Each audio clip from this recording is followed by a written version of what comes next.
Hi, everyone. Thank you so much for coming today. First of all, we're getting toward lunch. Don't worry.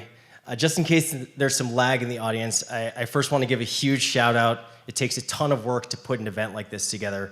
So I want everyone to please, in the audience, give credit where it's due and clap your hands for the speakers, the sponsors here. And this would not be possible without our co-organizer, Apify. So please give a huge round of applause.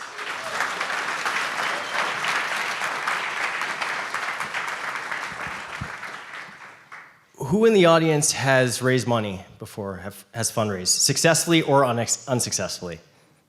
And if you've raised money, you've probably done it unsuccessfully as well. Okay, great. So some experience here. I want to give a talk about this. It's not directly related to web scraping, except we need to figure out ways to fund our businesses. I'm giving a talk about this because I've raised for 4+ companies, massive. We've raised over $10 million years ago, and it's getting easier.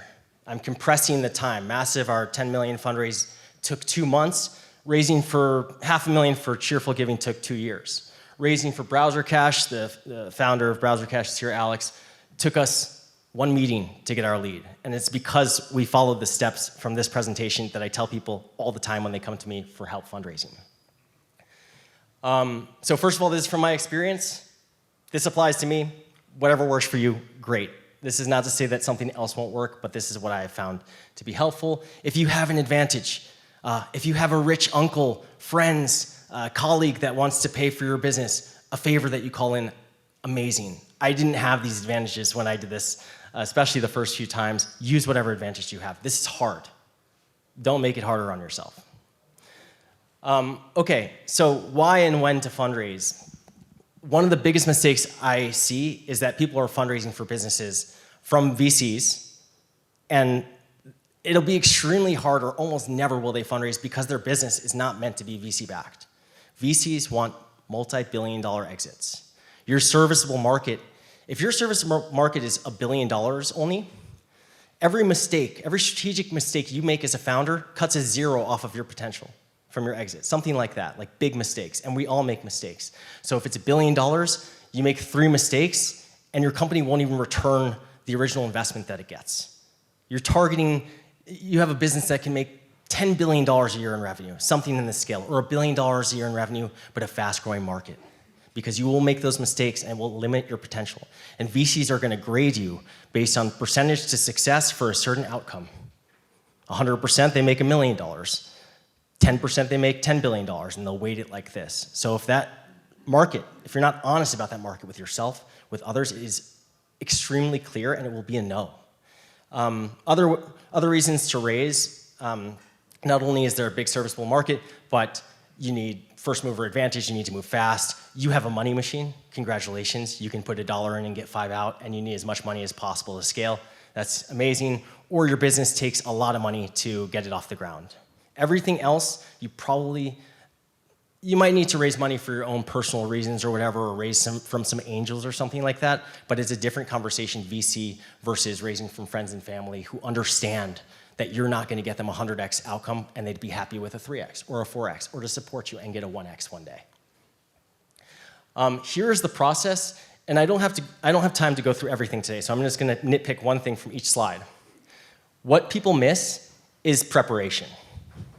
The reason why we're compressing fundraising cycles for my companies is that we start 3 to 6 months in advance. We think about the story we want to tell. We think about what metrics we want to have, and we work backwards to achieve those goals on the way.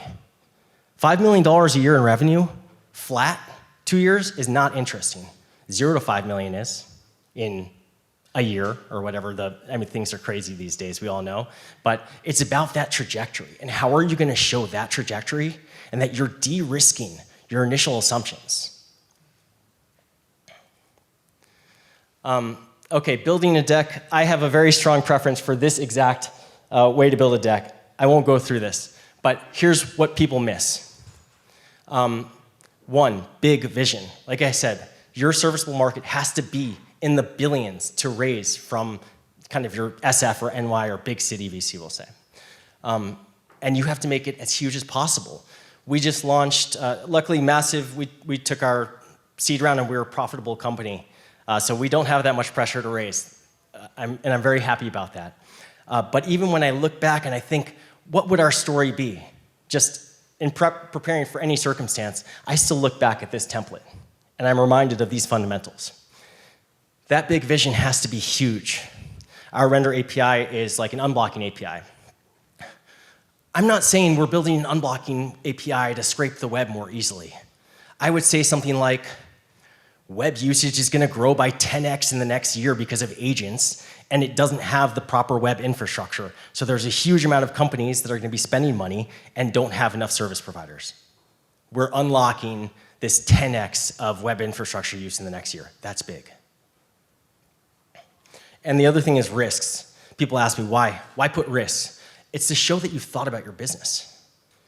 And again, these risks I'm thinking about 6 months in advance, and I'm working. If you know that churn is going to come up, then you have to think, how do we show that we're diminishing the churn over time, that we're improving? If you know, especially if you're early, okay, it's hard to get users, it's hard to get customers, these are the first initial risks for most businesses, how can you show that trajectory? It's not, and again, it's not about the absolute number. To a VC, if you're making 100K, whatever, hundreds of thousands, does not matter, unless you went from 0 to that number in 3 months. Everything before we were making real money, we were 0. If someone asked us if we were making money, we're making 0 for VC purposes. So think about these risks. It shows honesty, it shows thoughtfulness, and it shows that you, as a founder, can be real with yourself and with the people that are stakeholders in your company about how you can proceed forward. This is how long people will spend on your deck, 2 minutes, sometimes seconds. Less words says more. People do not read. We live in a world of convenience. People don't even, and I don't, we all get used to using AI. Think about it. For an investor that's going through hundreds of decks, they're not reading all of this. I build my decks like a story. The first line of every slide is a narrative.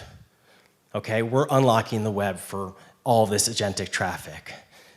It works by doing X, Y, and Z. We're the right team. I'm not going in order right now, sorry. We're the right team to do it because we've achieved X, Y, and Z. It is all a story that you can read. I write it in a Google Doc, bullet points. That's how I do every deck. That's how we did Alex's deck too. Prospect. Okay, so the one call out here is that people put together VCs, they put together their list of VCs by stage, by amount. Okay, they invest in some companies that are similar to ours. Oh, they write check sizes that are the right size. And a lot of the time, yeah, these can be signals.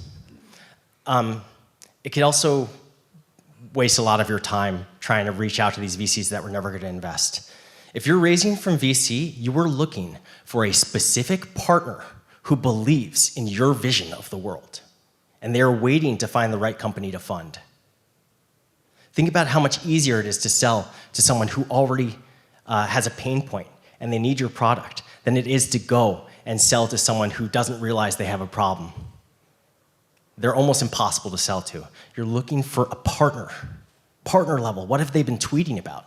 What have they been writing about? And you talk with these people, and you find the one that believes in your vision, and then you have to convince them that you have a thoughtful approach and you're the right people to do it. This is for earlier stage. For growth stage, it gets a lot more metrics heavy. Here's a forwardable blurb. I'm not going through this, but if you're asking for intros, make your friends and your contacts' lives easy.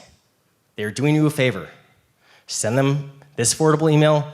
Ask me about it, I'll send it to you, it's online. This is standard, okay? If you don't do this, you're just increasing friction for your own fundraise. And you don't want people selling on your behalf. You want to sell your vision.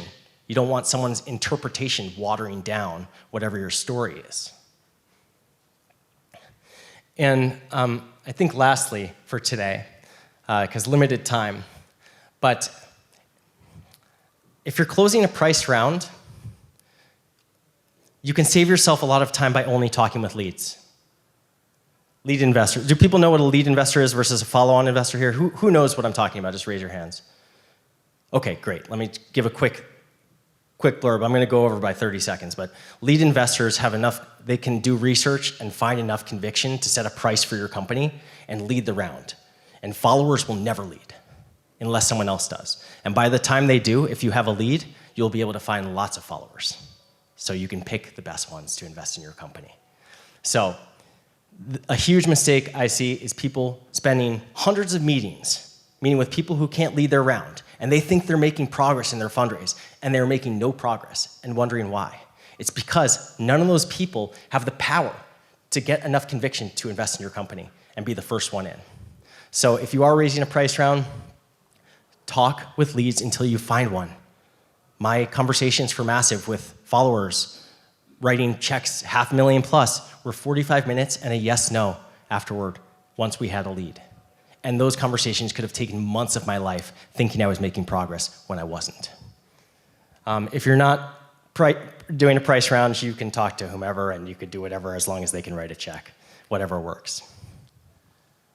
So that's all I have for today. Here are my the problems I see with most fundraisers, and I hope this saves you all time, and I'm available. You could reach out to me on Twitter or whatever, LinkedIn, whatever you want, and I'm happy to answer questions or check out decks.